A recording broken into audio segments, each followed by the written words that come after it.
What's up? I'm excited to share some fun, short, edgy haircutting with you. This is Alicia. She's got some fun colors going on up on top there, and we're gonna see what all that looks like here in just a moment, but she does have an undercut, and so what I wanna do first is make sure that everything that's gonna stay longer, if it's a previous cut, it'll be a little easier to find, but if you're recreating or creating for the first time this undercut, you need to make sure that you and your guest agree with how much hair is being pulled up and away from the undercut.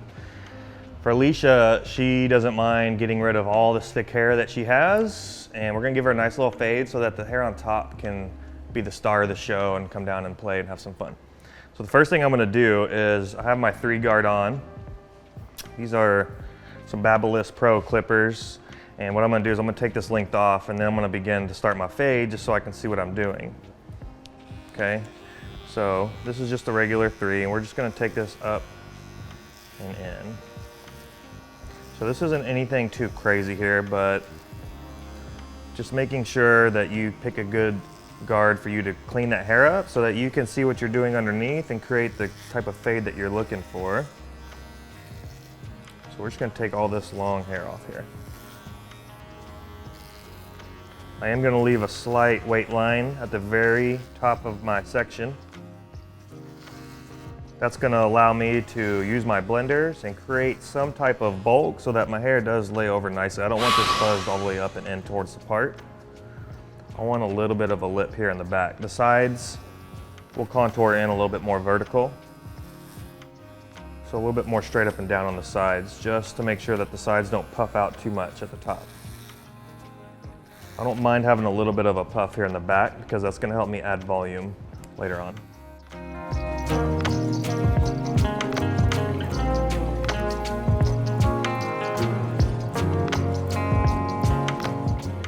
We're going to swing back around just to double check, make sure we're ready to move on with our clipper cut. Okay, so again in the back of the head, we're going to come up and out slightly, usually using that occipital bone as a reference point to start building that weight outwards. On the side of the head, we're going to go a little bit more vertical, straight up and down. So really the only difference in the back, we're going to tilt out a little bit. Side, we're going to go closer to the ceiling. Cool. So let's take this down just a little bit more. I'm just going to connect this with a 1. So that way we'll have a 1 at the bottom and a 3 on the top, and then we'll connect the dots in the middle. Okay, here we go.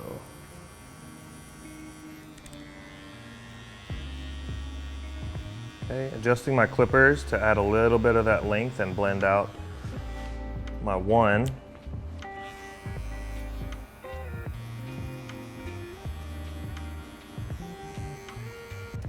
And we're just gonna create that line consistently all the way around the head here. I'm gonna keep her a little bit of a lower fade. So I'm staying pretty low on the head here.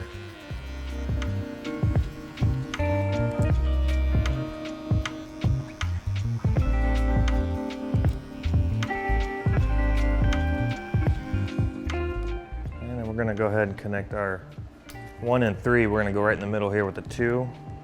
We'll blend accordingly, but our hair is pretty cooperative, so this should do the trick right here. Just keeping in mind we already have a 3 on the top, so I can take that 2 all the way up and in if I want. The 3 again is just to remove the bulk. I can take this 2 all the way up if I want. Remembering that the hairline starts way lower in the back, so my fade is only going to go up so high on the sides. The back might seem a little bit higher, but in proportion to the entire haircut, the fade looks pretty consistent from back to front, or front to back.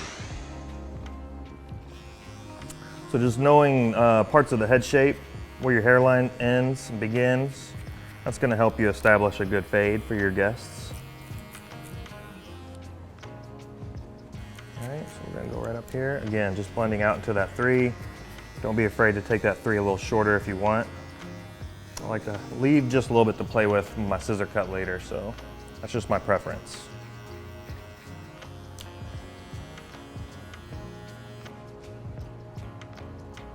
Just gonna finish out this side here, same cutting. Up it to the 3, get all this blended in.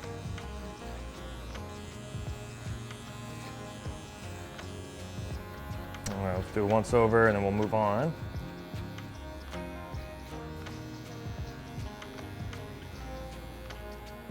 So note that I did the sides dry. I went ahead and blew dry the sides before I did the top.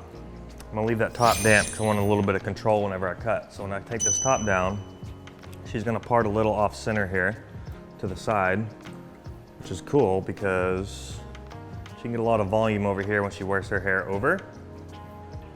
But then she can also cover up some of this undercut here if she chooses to be an alias one day, be her main character.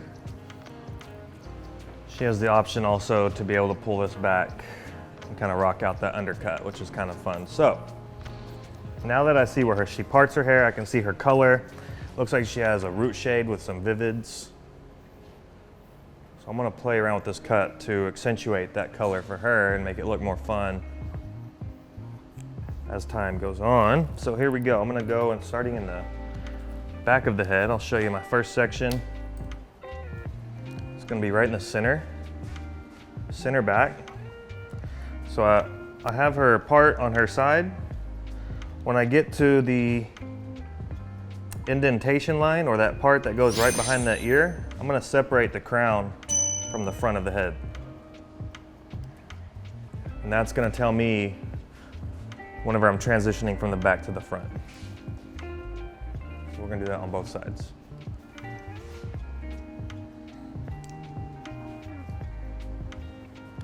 She's gonna look down just slightly. I'm gonna begin my first section here in the very center.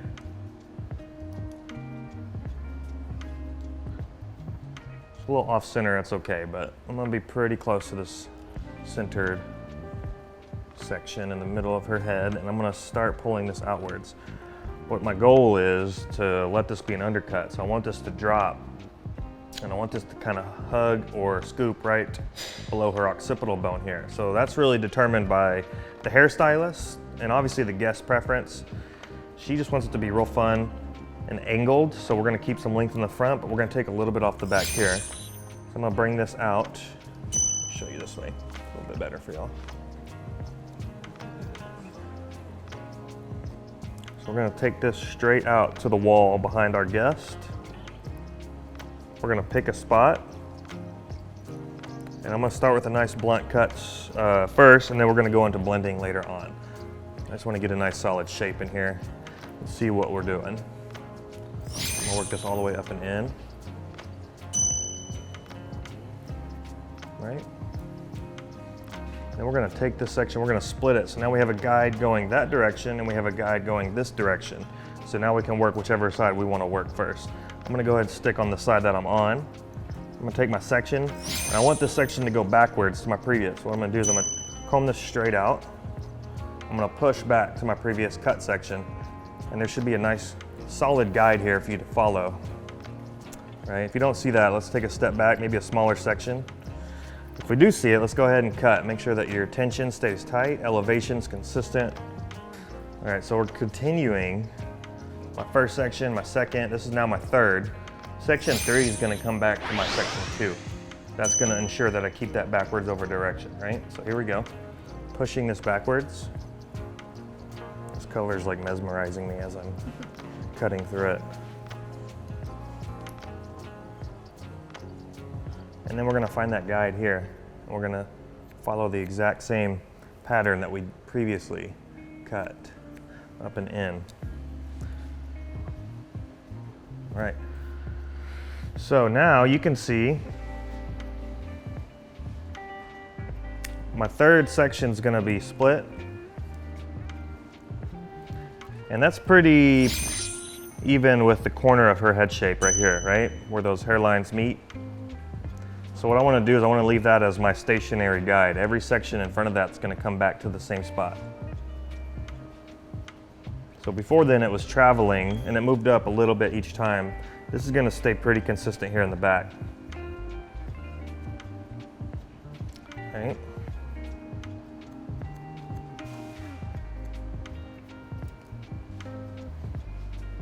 And we're gonna follow that guide up and in, just like we did the previous few sections.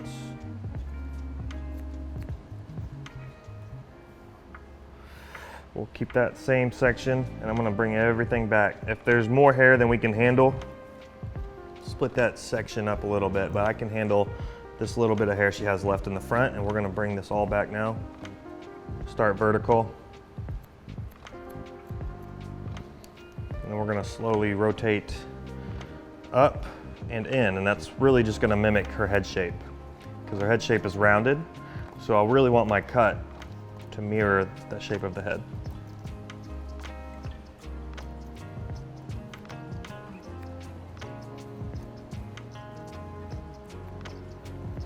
Okay, so when we drop this, we should see a pretty nice angle going short in the back, long in the front.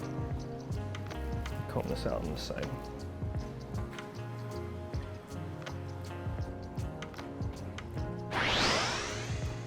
Pretty fun.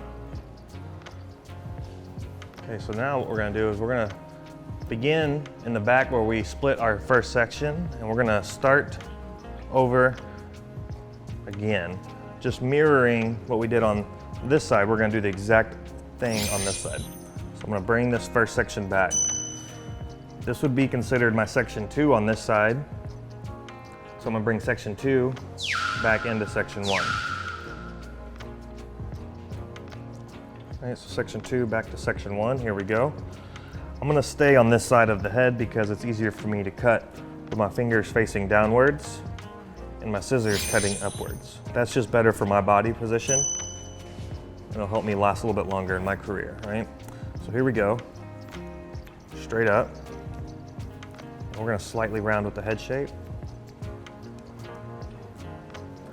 I really like to end the elevation for a bob, the angle that looks like it's opposite of their chin, right? So when you're pulling it up this way, like a pendulum, it's gonna swing back the opposite direction, the same length. So yeah, so you just wanna make sure that, and that really is gonna go with her bone structure, right? So pulling it opposite of her chin rather than up or too far back, that's not really gonna flow the way I want it to. So just using some of her face shape to help me understand where I need to elevate this hair to. We're gonna go up, I'm gonna recomb, we're gonna elevate. We're gonna cut all the way in. Split. This is turning into my 4th section. After this one, we're gonna get pretty close to being stationary. So let's keep working around the head shape for now. Okay, so here's my, I'd say probably my 4th or 5th section. Really, it just depends on where you are in the head shape. Doesn't matter how many sections it took. But right here where that corner of the head shape is, that's where I want to begin a stationary guide. So I'll take my vertical sections.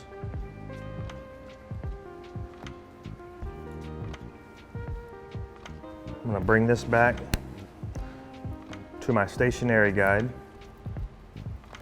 We're going to just follow the exact same cut that we've been creating up and in. Creating a little bit more of a fun layer for her, so these colors will really pop. We'll keep her ends nice and fresh.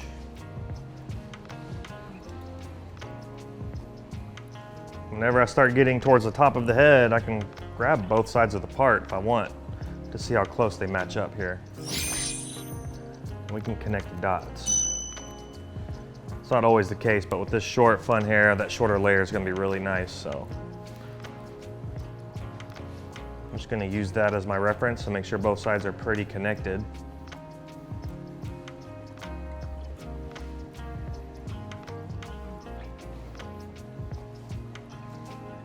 So again, side's gonna come back to this corner. Nothing much to cut there, so I'll just keep walking this up and in. And I'm gonna take the rest of this all the way to the back. Repeat that same exact cut.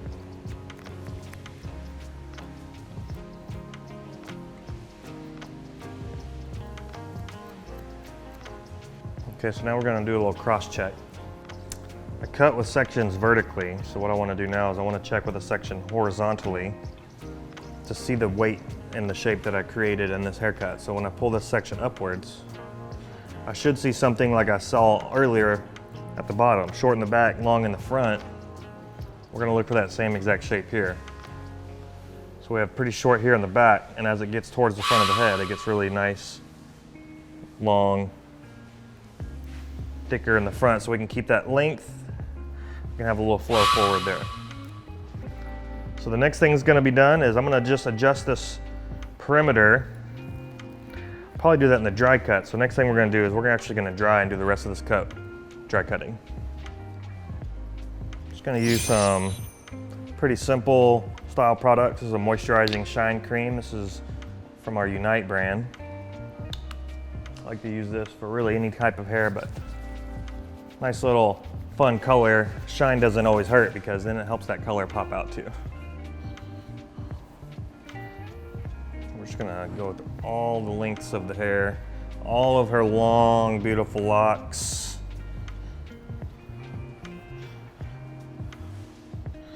This is gonna be really fun curly too. I'm excited. And I'm gonna put a little bit of this fun Philly Jealousy CBD cream. It's a leave-in. I'm just gonna kind of pinch some of these ends here. This helps give it a little bit of grip, a little texture, some definition.